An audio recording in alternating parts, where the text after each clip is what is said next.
Welcome to Hypocrites and Contradictions. I'm your host, Estell, and we will be opening minds and changing perspectives through conversations. Today we got a special friend, a special host, a special guest, Mario D. King.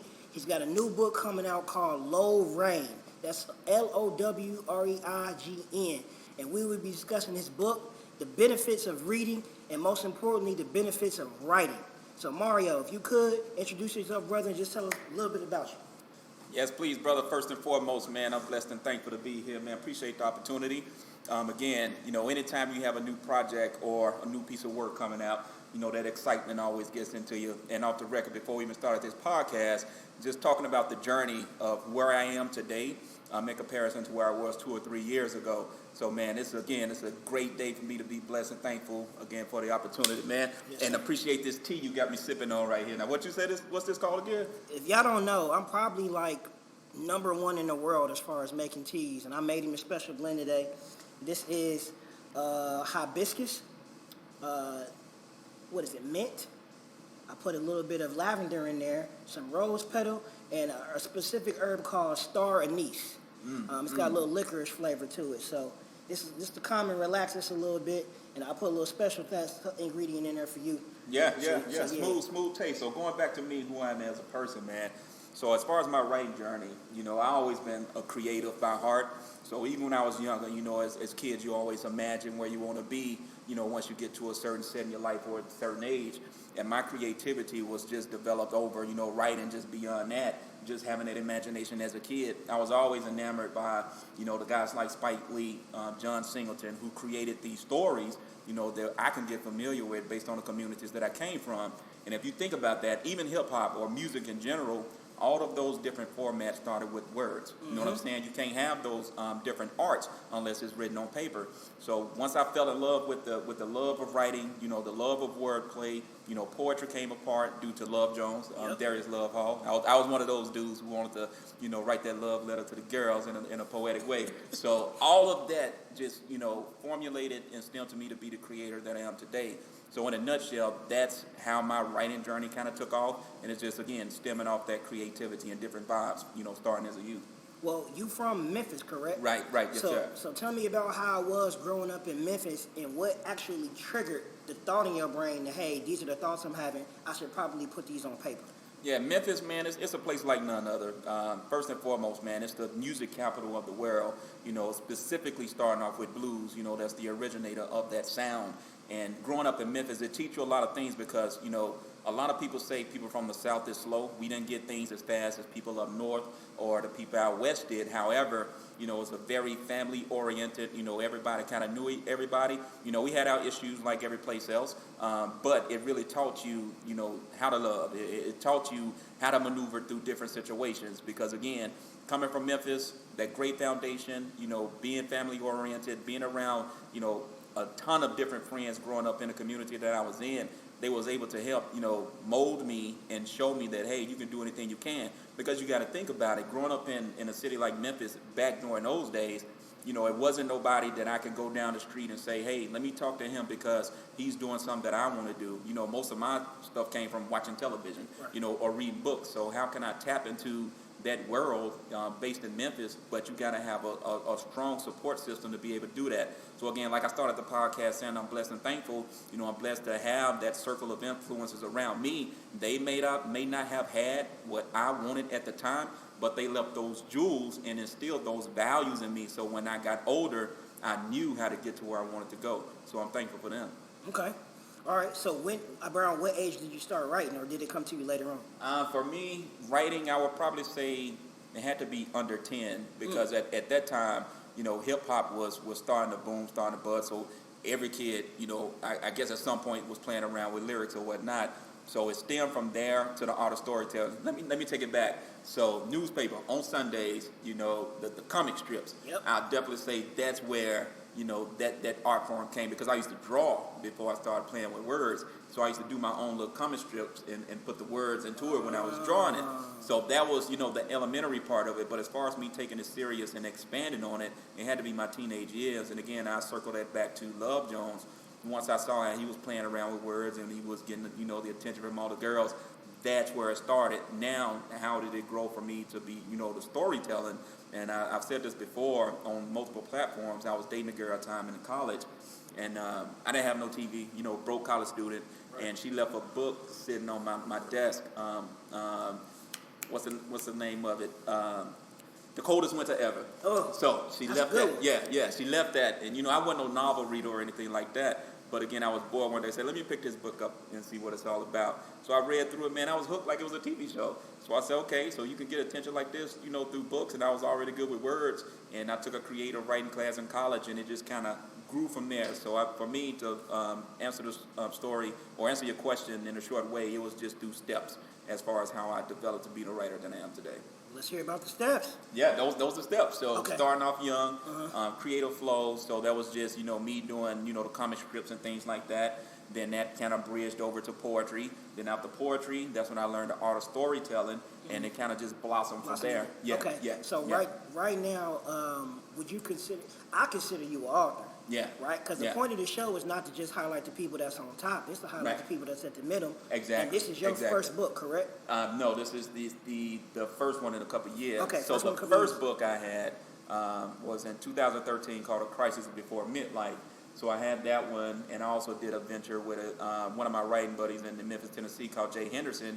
And we did a series called Where Do We Go From Here? And actually, it's a trilogy that we're going to be finishing that this year as well. So I got some different works in the process. Okay. However, I like how you said that this is the first one, because I feel like this is a rebirth in a sense. Ooh. Because I stepped away for about 2 years to kind of study the landscape, and I was working on a couple of different things too.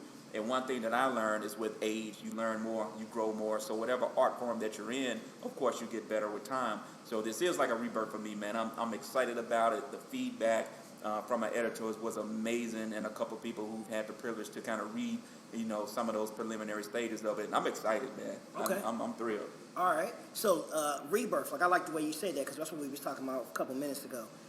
What's different? Because tell me about the experience when you first wrote the first couple of books. How you got to that point to where you even wanted to put it out? Because I don't do a lot of background information because I like the conversations to be original. Right. The most I know you is you got a sales background. Yep. As do I. Yep. So what triggered the thought in your head? Like, okay, even though I'm in sales, this is my passion. I'm gonna follow my passion. Like, what triggered that moment, and how was this time different from the first time? Well, the first time, what really pushed me through, man, is when I first came to Charlotte, I had a good friend who moved up here with me, Jeremy Smith, and he used to always stay on me, and we stay on each other, as far as making sure we, push towards our dreams, and, anything that we think about that we want to do is not what you do, it's the action behind it, so I give him a lot of, thanks for pushing me to do that. So the first one, for me, the success of it was just to get the project out. Got a lot of love for it, won a couple of awards for it back home in Memphis. I was the writer of the year when that book came out, and it just opened so many other doors to the writing community. So I was thankful for that. So the reason why I say this time is different from the last, because my only goal when I worked that first one was to complete the project. A lot of writers out there, they have projects where they may just sit on them. They may start and never finish. So for me, just to complete that, was the win. And I will say, even during that time, in me trying to complete that, the project, you looking at the numbers as well. You try to see, well, how am I faring against, who the competition is. So for me now, man, if I sell 1 or 1 million, I'm good, because my life as a whole is in a better place. Right. You know what I mean? I feel whole regardless of what they do from the numbers, as long as I put out a good product. Right. So that's all I'm concerned about now. Damn. Okay. Good deal. Now, before you tell me about Lorraine, I really want to get into the how important reading and writing was for you in your life. question. And I'm just gonna use myself as an example first. When I was a kid, my mom she's a very strategic lady, and she is very one step ahead of the game at all times. So for me, in order to defeat her as a kid, I had to be one step ahead of her. No question. Which enabled me to be 2 steps ahead of everybody else. And what she used to do is, when I got about 8 or 9, I didn't get whoopings no more. It was, she would take things from me and put me on punishment. And part of the punishment was my mom bought a set of encyclopedias, and I had to constantly do book reports. So Me too. you know what I'm saying? So as a kid, I was always reading and writing, like always. And the benefit of being on punishment is I can read or write whatever I want because she didn't tell me what I had to do a book report on. No question.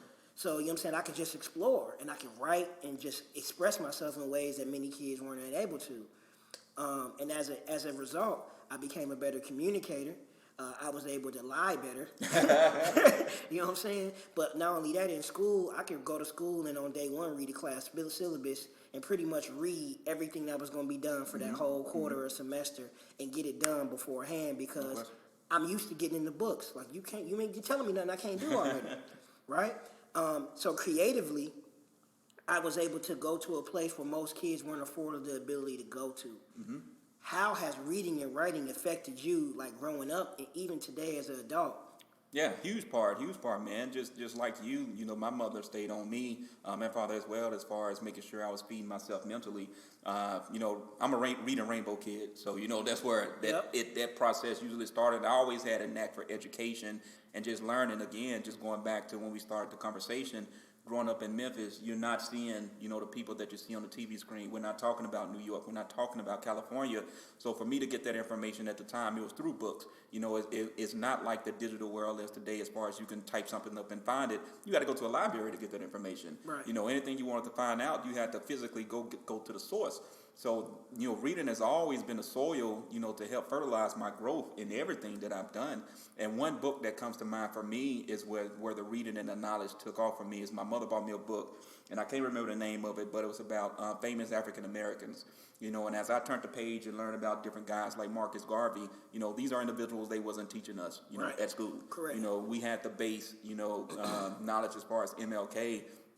In certain parts of Malcolm, they didn't even expound on him a lot. But when I flipped the pages open to the book, man, it was about 250 pages. So I learned about all these different people who looked like me, learned their story, and, you know, my knowledge for more just grew from there.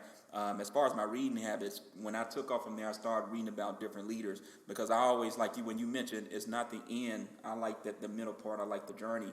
I want to see how did somebody get from point A to point B. I want to learn who they are, you know, as far as Gandhi, you know, Malcolm, Marcus Garvey, you know, read about all these different individuals. And as I got older, that branched out to George Jackson, you know, people like that. So it's I've been able to hold a wealth of information, utilize that information. It's good and bad. You know, all knowledge is not good knowledge, but you have to be mature and ready for it. So, yeah, and I want to give a shout out to my uncle too, man, Mustafa. He definitely put me on a lot of game as well as far as where I should be gaining some of that knowledge as well. So I want to show him some love too. I appreciate you. Shout out to him. What are you currently reading now? Right now, so like as we talked a little bit before, so right now I'm in this spiritual mode where I want to learn more about the different spiritual leaders who kind of paved the way for us. And right now it's on Moses, you know, learning who he was, you know, as an individual. And, you know, I really wanted to study him because here you have a man who knew that he wasn't going to get to the, you know, that place, that promised land, but he still had the humility. He still was able to humble himself and lead his people, you know, to that correct destination. And you can liken that to MLK. Right. You know, you can liken that to Malcolm X, you know, Marcus Garvey, all these different individuals that we talked about. So that's where I am right now. So the way I set my reading up, fam, is every quarter, you know, I say I'm going to read at least 6 books. And I break it down by something that's spiritual and also something that's novel-based as well. So I try to read 2 per month to keep that balance. But when you're writing, it's kind of hard to read novels because you don't want the person you're reading to bleed into your work. Right. So I have to watch that as well. So the book that I'm reading now, one of my favorite authors is Pablo Coelho, and he's more of a writer who just talk about life. You know what I mean? You know, I'm sure you probably read his most famous book, The Alchemist. Yep. And man, when I read that book, I tell you, man, that opened, you know, my mind to so many different elements. And the reason why I picked that book out, because somebody who read my first book, The Crisis Before Midlife, this is how I was introduced to the book. You say, I read your story, man, and I'm going to tell you, this is a book you need to go pick up. Because your story, while it's parallel, you know, different environments, but he said, man, it reminded me of that story about a man trying to go through journey to find his path, to find his passion. So, yeah, that's an amazing book. So I'm long-winded, man. I'm a writer. So when you ask a question, be prepared for these long answers. Oh, yeah, that's what we got time. We're only 15 minutes in. No question. So The Crisis Before Midlife, like that title is so thick and so heavy. Like, Without telling us the whole book, tell me a little bit about the Crisis Well, Before Midlife. the gist of it is, I would say every artist or every writer, that first project, it parallels to where their person is in their life at that time. And for me, the story took place based in 2008, and this was a long process. I say I completed it in 13, but I started it like 5 years prior. Mm-hmm. And let me circle back. The book is based off a poem that I wrote in college called Poor Poet. And I actually did a couple of performances, based off it. And that poem just been sitting with me. So I said, well, let me roll that over to a book. So the premise behind it is, here you have a young man who is in his, mid-20s, and he's stuck in a job that he necessarily wasn't pleased with. And his passion and what he was trying to do was, like me, wanted to be a writer. So it was just following his journey of how he came from point A to point B, all at the same time of trying to balance, life situations. So he's a single dad, so he had a daughter to raise. He's trying to find a wife, a mother for his daughter to have their full family household. And also just the balance of the community. What's going on? You had the election going on around that time, Barack Obama. So you had all these different elements that gave birth and was made the read fruitful. And that's what I like, because everybody was able to grab something from it. And of course you had your romance elements. You had to throw that in there for the ladies as well. So it was a perfect balance. I call it my perfect imperfection, because now when I read it, I can see different spots where I could improve upon, but it's the baby, so you can't take nothing away from it. Right. So very, very pleased with it. Crisis Before Midlife. Yes, sir. Right. Yes, I love sir. That. All right, now you said after that you had sort of a joint project.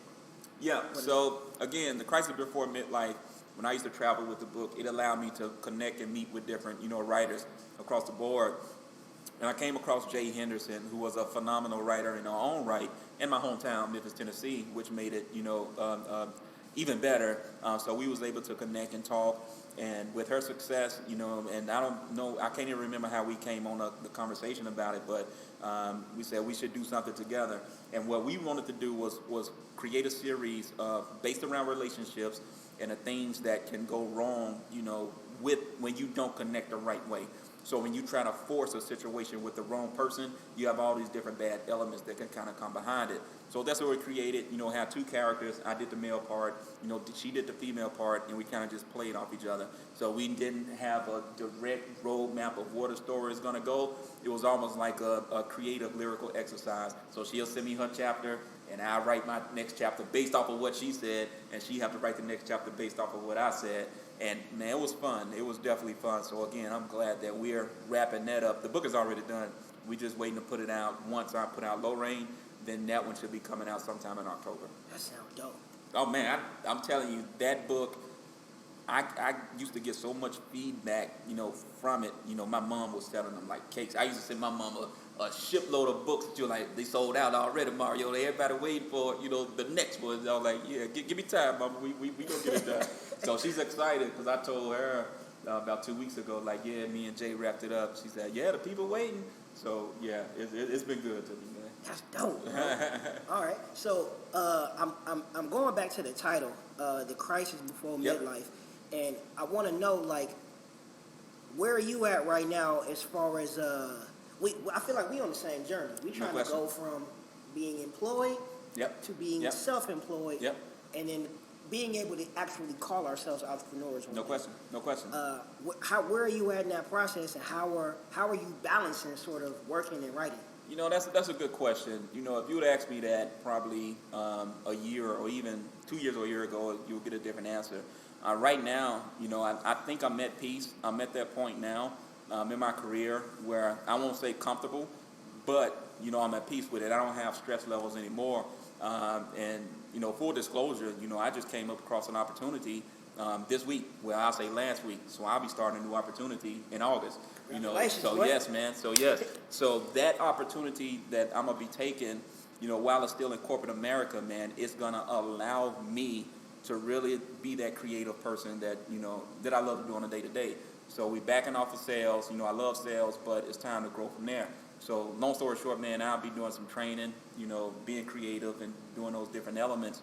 And so I'm at peace on that side of it. But what that allows me to do is still be creative on the other side. The thing with sales, and you probably can attest to this, man, when you get home, you can be mentally drained. Right. So it can be draining when you're, always in go mode. You have to have a different mentality when you're in sales. So when I used to get home and try to put some of that time for myself, it became difficult. But you have to make do with what you got. So to answer your question, so I may carve out, say, okay, Mario, by the time I get home, I need to carve out at least 30 minutes to work on whatever I was working on at the time. And a lot of times that became the weekends, all my weekends. So I wasn't going out as much because, man, it was like working 24/7. Yeah. So to your question, how do you find that balance? I got a family too. So how do you fit them and squeeze them into the equation? And I'm a real military style strict person, man. Like my week is planned. On Sunday, dude, I'm planning it Monday through Friday as far as what I'm doing, what time I'm doing it. But I leave free space as well so I can have, some freelance opportunities. So that works for me. That doesn't work for everybody. A lot of people, they can't plan their week out. They kind of go day by day. But that's just the routine that works for me. And it's been good to me. So peace is where I'm at in my space. I'm blessed and I'm thankful. Everything is coming full circle. This year, I said it's the year of leadership. And I'll tell you, man, everything I've asked for this year, I've got. This is my best year ever, fam. I can't even lie to you. Congratulations on that, thank bro. you, brother. Because it take a long time to get to that place. I agree. And once you get there, you will know. Right. Like 5 years ago, I said, man, I have to be entrepreneur 100%. Then I said, okay, Mario, what are your goals? Why do you want to do that?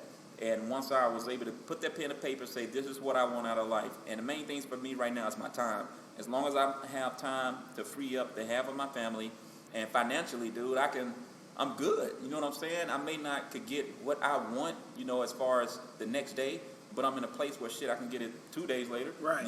I'm able to do that. Right. So as long as I got the freedom and I got the flexibility, what else do you need? Right. I can lend, not borrow. What can you ask for? Right. And I'm at peace mentally. So Yeah. that's the goal, fam. That's the goal. It sure is, bro. And once you get there, all that other stuff, you just go feel it. Just go start coming to you, man. And I'm just waiting. That's all I'm doing now, sitting and waiting. Okay. I was reading. I can't remember what I was watching. Whoever you are, a famous person, if you listen to this, I'm sorry I'm not giving you credit. But he was basically talking about how society is teaching us to suppress our anger. Yeah. And as a result, people are being less creative, right? Meaning like everything that's in the world today was created out of some form of anger. Meaning you were sick of having to go to that 9 to 5 and strictly rely on that. So as a result of it, you suppressed that anger, or as a result of that, you started writing more and you wrote a book, right? Yep. And if you would have suppressed that anger, you never would have wrote the book. No question. You know what I'm saying? But they're teaching us literally to don't express yourself, suppress your anger, don't let that internal rage spill outwards.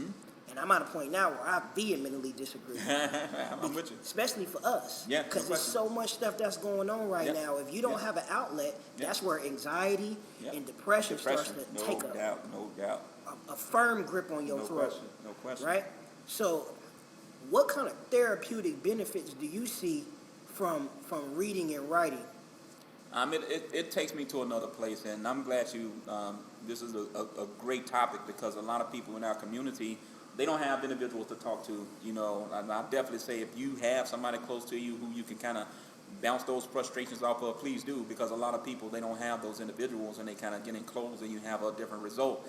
But I'm telling you, and I agree with you, the way the world is set up now, whether you're talking about social media, whether you're talking about corporate America, again, going back to sales, the pressures of sales, man. Like, you have to suppress your emotions, because you can't take one bad attitude or to the next call, you know what I mean, or whatever kind of sales you're in.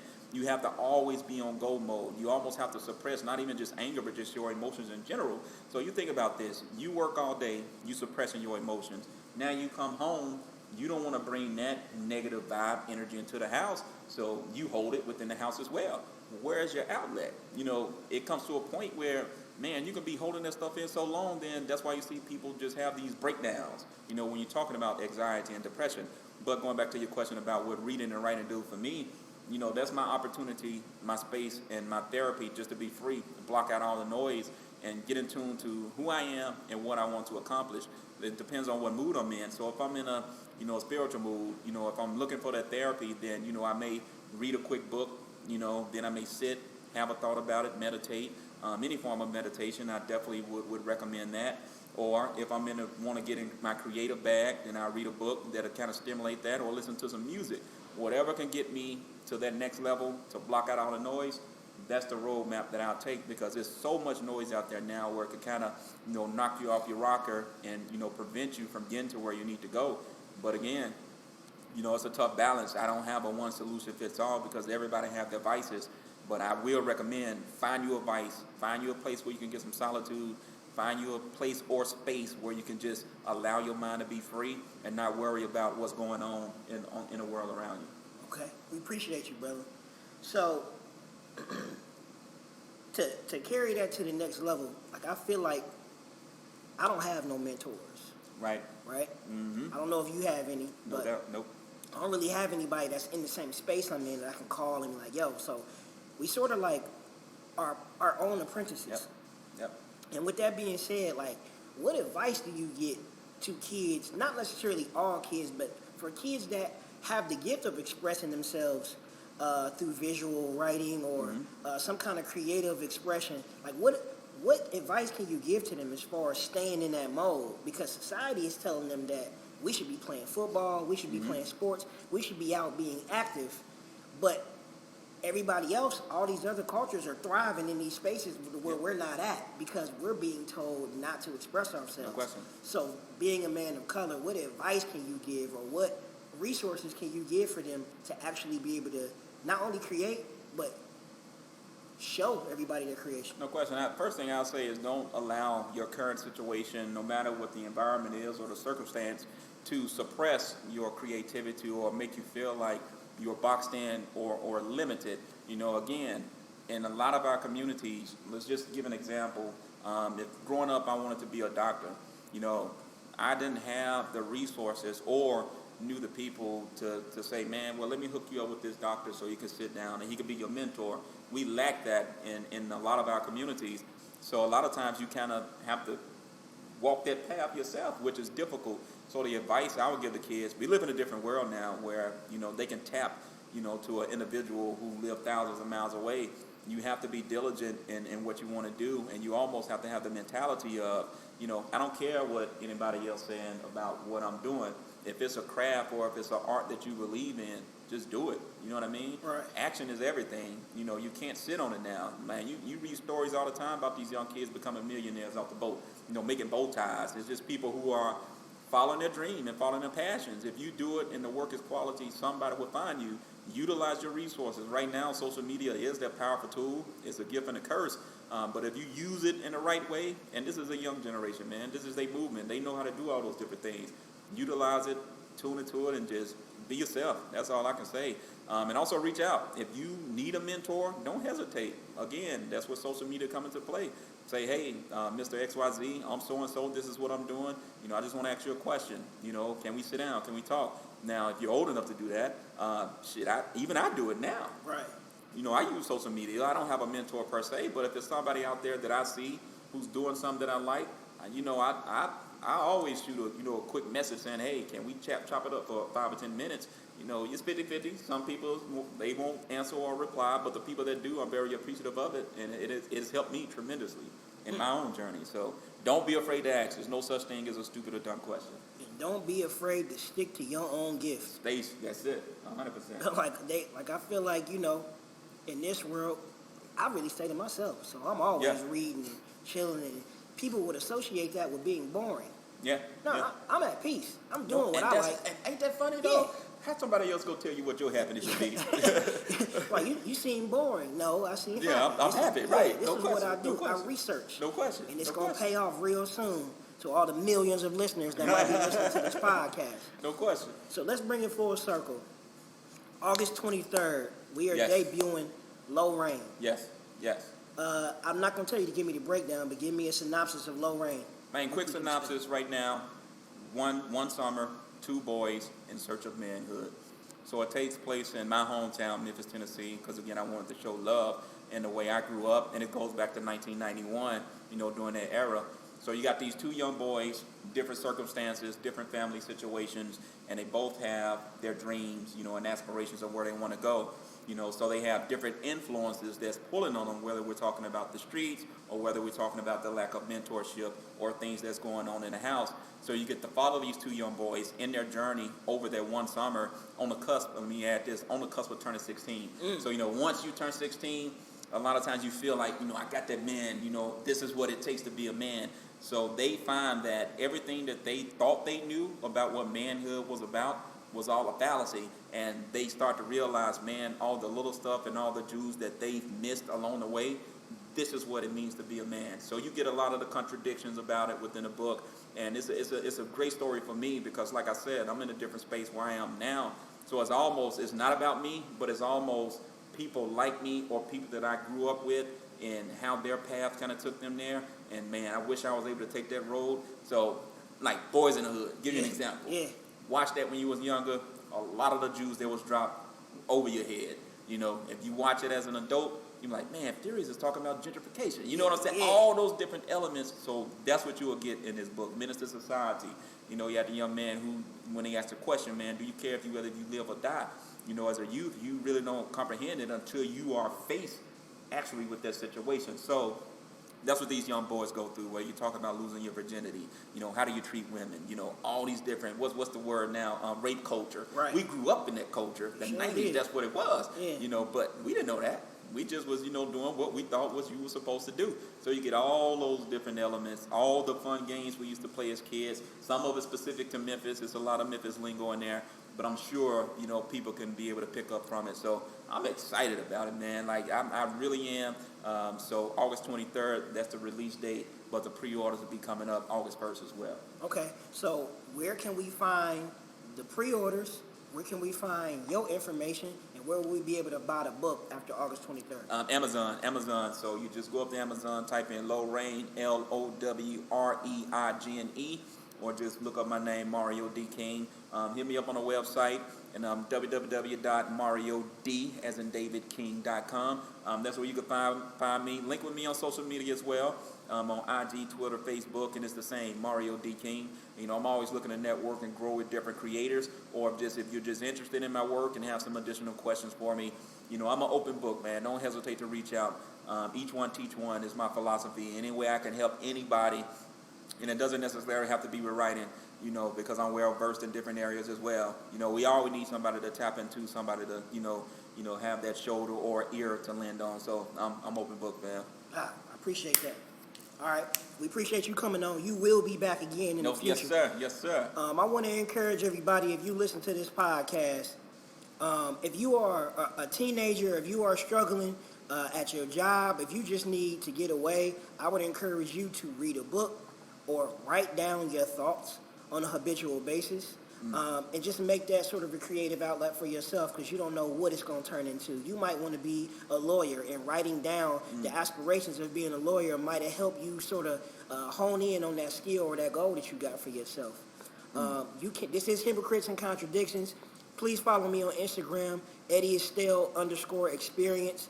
Follow me on YouTube, the Eddie Estell Experience, and now you can catch me on Patreon at @Estell_experience as well. I appreciate you all logging in and listening to Hypocrites and Contradictions. Y'all have a great day, and hopefully we open your mind and change your perspective through conversation today. Y'all have a good evening. We'll catch y'all soon.